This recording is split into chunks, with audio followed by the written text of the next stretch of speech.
ખાનગી બસ અને ટ્રેલર વચ્ચે ગંભીર અકસ્માત એક દુઃખદ ઘટના છે। ઓવરલોડિંગ ખાનગી બસો પર રોક લગાવવી જરૂરી।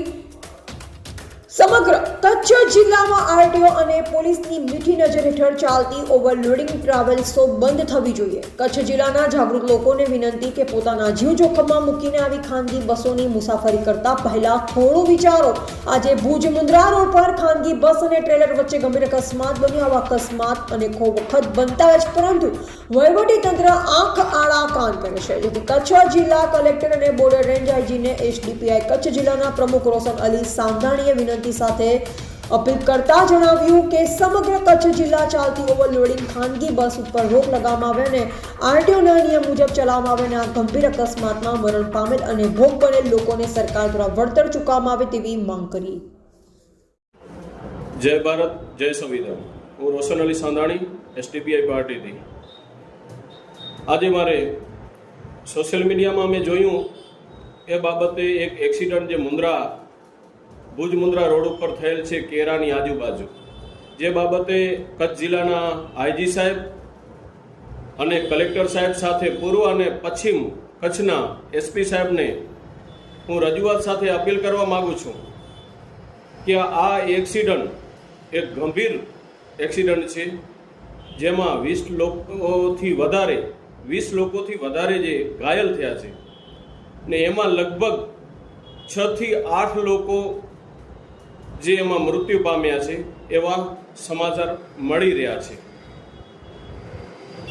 તો હું પોલીસ વિભાગને, પૂર્વ અને પશ્ચિમ કચ્છના એસપી સાહેબને હું અપીલ સાથે જણાવવા માગું છું કે સાહેબ, આ ઓવરલોડિંગ જે ટ્રાવેલ્સો છે, જે લક્ઝરીઓ છે, એ ચાલી રહી છે કેની રેમની નજર છે એના ઉપર। પૂર્વ અને પશ્ચિમ કચ્છમાં જે ચાલી રહી છે તમામ ટ્રાવેલ્સ ને તમામ ટ્રાવેલ્સોમાં ઓવરલોડિંગ હોય છે। આમાં આરટીઓની પણ મીઠી નજર છે ક્યાં ને ક્યાં, અને પોલીસ ખાતાની પણ મીઠી નજર છે।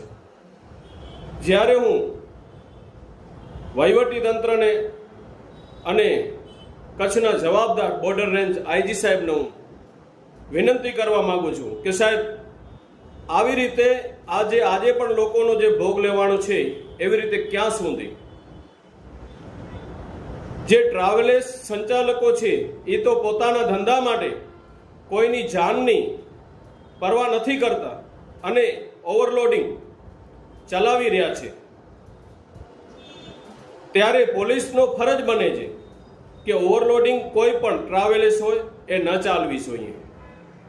આ ટ્રાવેલ્સ જે આમાં અમે આજે વિડીયો અને ફોટોમાં જોઈ છે સોશિયલ મીડિયાથી, એમાં સ્પષ્ટ દેખાઈ રહ્યો છે કે એની કેપેસિટી 25ની આજુબાજુ હશે, 20 થી 25ની। એમાં 40 થી ઉપરના લોકો જે એમાં અંદર સમાવેશ હોય, તો એ આપણે જોવા જઈએ કે 40-50 લોકોનો જે અંદર સમાવેશ થતો હોય તો ડબલ એની સંખ્યા વધી જાય છે। જેથી હું ટ્રાવેલ્સ ચલાવતા તમામ ડ્રાઈવર મિત્રોને હું અપીલ કરવા માંગુ છું કે ટ્રાવેલ્સ સંચાલકો તો તમને જે પગાર આપતા હશે એ જ આપશે, પરંતુ તમે તમારી જે જીવ જોખમમાં મૂકો છો। એક આપણે કહેવા જઈએ કે ઓવરલોડિંગ તો હોય જ છે, પરંતુ તમે ક્યાં ને ક્યાં પેસેન્જર માટે ઓવરલોડિંગ ટ્રાવેલ્સને ઓવરટેક કોઈને કોઈ ગાડીઓથી કરી રહ્યા હો છો, ત્યારે તમે એટલો પણ ધ્યાન નથી રાખતા કે સામે કોઈ વાહન એટલો આવી રહ્યો છે, ત્યારે પછી 4 વ્હીલર હોય કે કોઈ મોટો ટેલર હોય કે પછી 2 વ્હીલર હોય, એની પર ધ્યાન નથી રાખતા। એવું અમે રસ્તા ઉપર અનેક વખત જોયું છે। જેથી આપને પણ એક સૂચન છે કે તમે પણ તમારી સાથે તમારા પરિવારની અને જે પણ ચાલી રહ્યા છે તમારી સાથે લોકો એ ટ્રાવેલ્સમાં સફર કરી રહ્યા છે, એમના જીવનો પૂરો જે જોખમ હોય છે અને એની જવાબદારી હોય છે, તો એનો જીવ જોખમમાં ન આવે અને એ જવાબદારીપૂર્વક એના સ્થળ ઉપર પહોંચે, એની સંપૂર્ણ જવાબદારી આપશ્રીની હોય છે। જેથી હું પોલીસ તંત્રને હું રજૂઆત કરવા માંગુ છું કે આવનારા દિવસોમાં તમામ જિલ્લામાં આ ઓવરલોડિંગ જે ટ્રાવેલ્સો ચાલુ છે એ ઓવરલોડિંગ બંધ થવી જોઈએ અને એના નિયમ મુજબ આરટીઓના નિયમ મુજબ ચાલવી જોઈએ.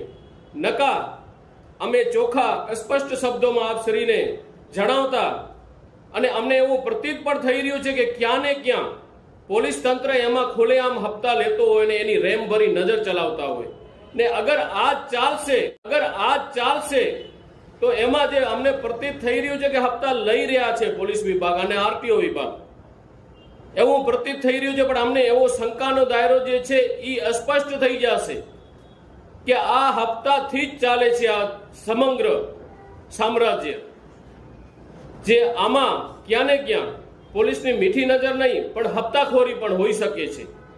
એટલે હું પૂર્વ અને પશ્ચિમ કચ્છના એસપી સાહેબને હું મારી નમ્ર વિનંતી કરું છું અને આજે જે લોકો પણ આ એક્સિડન્ટમાં ગુજર્યા છે એને જે એમાં ભોગ બન્યા છે એ લોકોને સરકાર વળતર આપે અને આવો બીજી વાર ન બને એની પૂરી ચોકસી રાખે અને કાયદાનું પાલન કરાવે.